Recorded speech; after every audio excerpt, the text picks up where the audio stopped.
We do the power list every 2 years. This is the third time we've done it. And essentially it's our view as to the 50 people who have the most influence in the wine world in terms of shaping what's in your glass. But first of all, we consult with prominent members of the wine trade from around the world, notably some of the big retail buyers around the world, who have obviously a great view really of who's shaping the decisions from a commercial standpoint.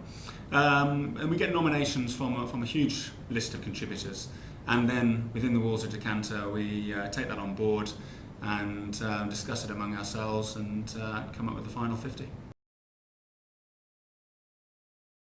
The most difficult part was not so much the order of the list, but making that cut-off. You know, we narrowed it down to about 60, 70 names, and cutting off those 10 or 20 names was quite tough.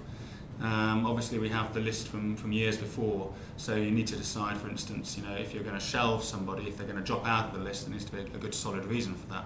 Then again, there's plenty of people knocking on the door and we try and make it as topical and as current as possible. So there's plenty of people who've come on board in the last 2 years who've you know, got a valid argument for being in the list, so it's just a question of trying to balance those two. And I think the big trends this year weren't so much individuals as what they represented, so particular trends within the wine world. As you say, the Far East is exerting more and more influence, particularly on the high end, but also in terms of volume. So we've got 2 or 3 more buyers and importers, movers and shakers out there.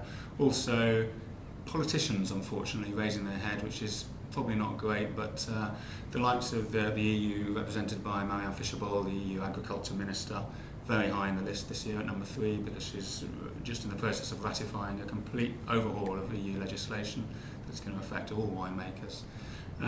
Also the likes of Nicolas Sarkozy, you know, his quite hard line on alcohol and wine in France of all places seems pretty ironic, so he's pretty high up in the list. So politicians, Far East. Also online, people, we've got Gary Vaynerchuk in the list for the first time this year, huge influence in the US as representing really the blogging community and the power of that. We felt that his influence is just waning slightly. A number of reasons. As we mentioned, the increase of other online contributors, critics, bloggers that are slightly, you know, squeezing the market there. This year we saw the Bordelais come out with their prices before waiting for his scores, which is pretty unusual. And of late also he's taken a bit of flack about some of his contributors and their methods, which hasn't really helped his reputation. Plus I think there's still a sense that the type of wines that he really enjoys are becoming a little less popular worldwide, certainly outside the US these days, in terms of big oaky alcoholic wines.